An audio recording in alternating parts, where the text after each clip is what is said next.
So the Minnesota Vikings start their season 5-0. They just defeated the New York Jets. Let's get into it. We in our Skol state of mind. We analyze how you play the line. Purple and yellow, we on the grind. D was the host and he's taking time. With expert opinions, we moving dominion. If passion is in you, then let's go continue. Make on it just like a stadium venue. The topics we serving them just like a menu. We in our prime, high stepping.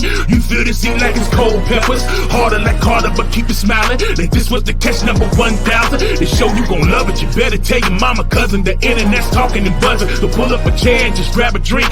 About the Vikings, tell us what you think. Cause we in our Skol state of mind. We analyze how you play the line.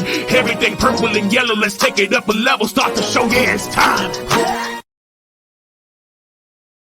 Well, you heard it. You heard what I said earlier. The Minnesota Vikings are 5-0. I mean, Vegas only predicted us to get 6 wins. So I guess we're going to lose every game after this. But let's get into this football game with the Minnesota Vikings taking on the New York Jets. Minnesota 23-17. Now, that score doesn't tell the whole story. We're going to dive a little deep into it, let y'all know what I was seeing through this game and how I've been feeling. So, I feel like this, though. Look, check it out, y'all. This game kind of came down to the wire, in my opinion. I mean, I'm not going to say the defense gave a lot up or nothing like that. I mean, you're playing against a caliber quarterback in Aaron Rodgers. And even though he's not the same MVP type player he was in Green Bay, he still is a serviceable, quarterback in this league. And you can't take him lightly. I mean, the Minnesota Vikings, I would say the scripted plays, the beginning, especially the first half, they drove down the field, got a couple of scores. Everything looked good, but it just got a little stagnant. I'm kind of really a little concerned about that. And I'm going to break it down on my concerns, in different segments. But first, let's talk about my coaching concerns. These are my coaching concerns right here. I feel like when the Minnesota Vikings get a lead, there's certain ways that teams, protect that lead. Now, I understand this is only 5 games in, and every game you can kind of learn something different from different scenarios. But I just feel like some of the aggression that Kevin O'Connell has when he has a lead, I don't understand it. Like continuing to throw the ball when he doesn't really have to. But I can say the difference between that is that he did not have Aaron Jones, majority of this game. And we don't really trust Ty Chandler that well. But it's just some of the little coaching situations and stuff like that kind of like irk me. It's just a light nitpick. It's nothing too big because I still believe in Kevin O'Connell, and I still believe that, he can lead this team, to a Super Bowl. It may not be this year, but 5-0, who knows? So let's talk about the top 4 performers, in my opinion. Now, number 1, I got Justin Jefferson. He finished the game with 6 catches for 92 yards, no touchdown. But I would say his presence just out there, and a lot of those pass interference penalties were kind of called on him. So just him being out there just, helps this offense. Number 2, Aaron Jones. Now, you might question why I put Aaron Jones on this top performer list, but I feel like Aaron Jones, when he was in the game, he is the gel that keeps this offense together.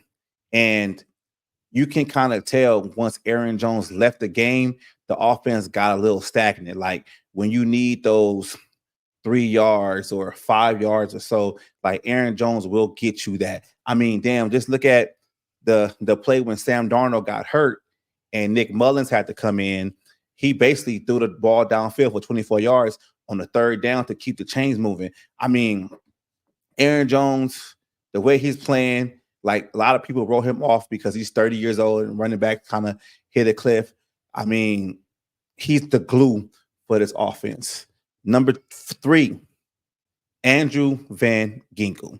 Andrew Van Ginkel had another pick six. This is his second pick six this season. I mean, the boy was everywhere. You know, he played a hell of a game, and I kind of feel like even though he might not have racked up a lot of tackles or safeties or things like that, I just feel like the way he played and got that interception, it kind of set the tone for the rest of the game. So I give it to him. And my fourth player on this list is Will Reichert. Will Reichert, he has not missed a field goal this season. Now, me personally, I'm a little scared right now because we all know about Gary Anderson. So Real Reichert, he stepped up. He kicked some like 50-yard field goals, 50-yard plus field goals, especially when we needed just to extend that lead. Like he played a hell of a game also. I mean, he's a rookie. I mean, I'm getting Blair Walsh vibes all over again. Not the other Blair Walsh, in the playoffs against Seattle. But if you know Blair Walsh, when he came into this league, his first season, he was lights out too. So those are my top four performers: Justin Jefferson, Aaron Jones, Andrew Van Ginkel, and Will Reichert. Okay. So this is gonna be my nitpick section. I'm gonna call it splitting hairs. So just like I said before with the coaching concerns, like one of my big coaching concerns is really Kevin O'Connell with that league. I feel like this. If you have a two-score lead or a one-score lead, anything that you put on the board extends that lead. So Kevin O'Connell, when he's like going forward on fourth down and you don't get it, you're basically giving the other team some kind of life. Now, to go back on the passing situation and even that play when he went for it on fourth down, I think it would be a whole lot different if Aaron Jones was in the game. And I think by the Minnesota Vikings not having Aaron Jones majority of this game, they kind of changed the whole game plan. And I really hope that Aaron is not out for a long time because I really don't know what this offense is going to look like going forward without Aaron Jones. Thankfully, the bye week is next week. So hopefully he can get healthy and, we can have a full, all cast of characters and, all at the positions, of need because TJ Hawkinson is coming back soon. He's already practicing, but that's kind of my biggest, nitpick, splitting hair, stuff like that. Special teams, I feel like special teams guys, we got to step up outside of Real Reichert. Some things are iffy, but every game is not going to be perfect. And I'm not going to sit here and tell you guys that every game is going to be perfect. I'm not going to complain about everything like that. Sometimes you have to win ugly, and that's okay with me. Like I'm so cool with that. So let's move it along a little bit. So looking forward, just like I said, the bye week is next week. And the first game after the bye week is the Detroit Lions. Now, that's a big game for the Minnesota Vikings. I mean, I would say the Vikings are going to prove themselves, but they already beat the 49ers. They already beat the Texans. They already beat the Green Bay Packers, and they beat, the New York Jets. Even though the New York Jets are not playing up to their caliber coming into the season, they were quote unquote a Super Bowl favorite with a healthy Aaron Rodgers.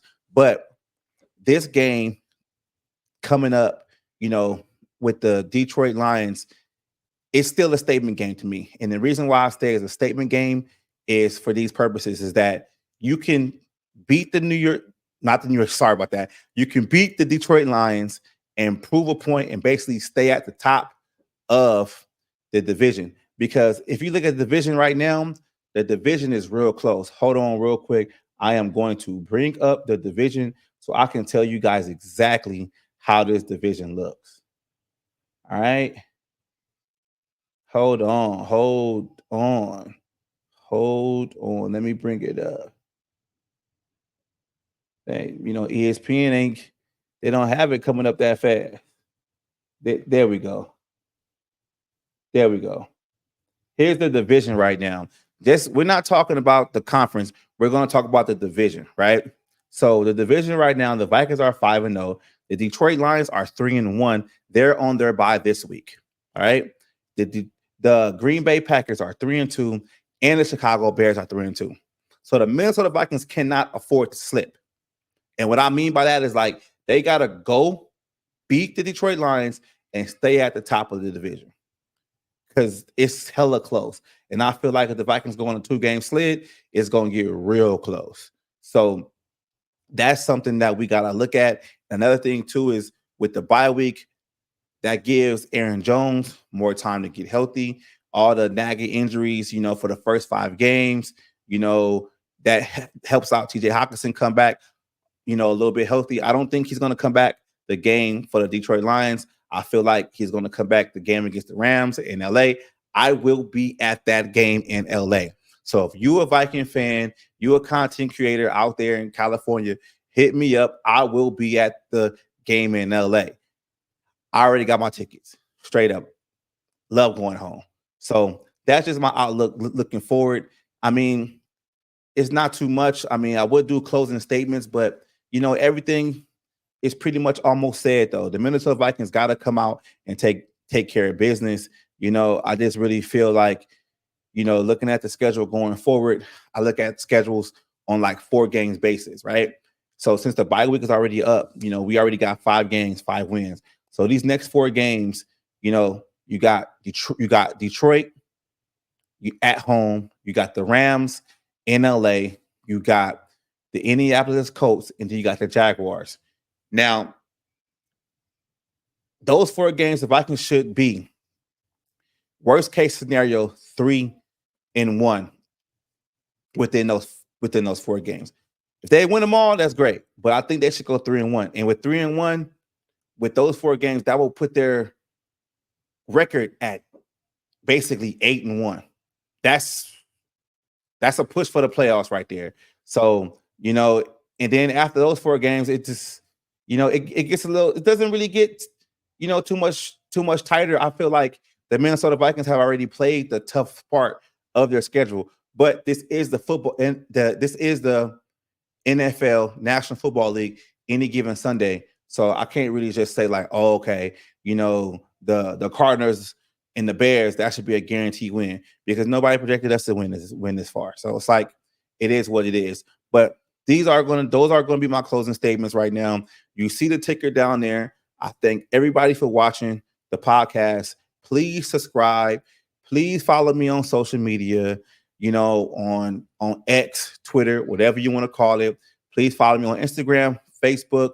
I really appreciate it. I am putting way more videos out. I know I say that after every video. I'm just not saying it. I'm just telling you guys straight up, with my work schedule, sometimes it's hard for me to record, and I gotta have some family time.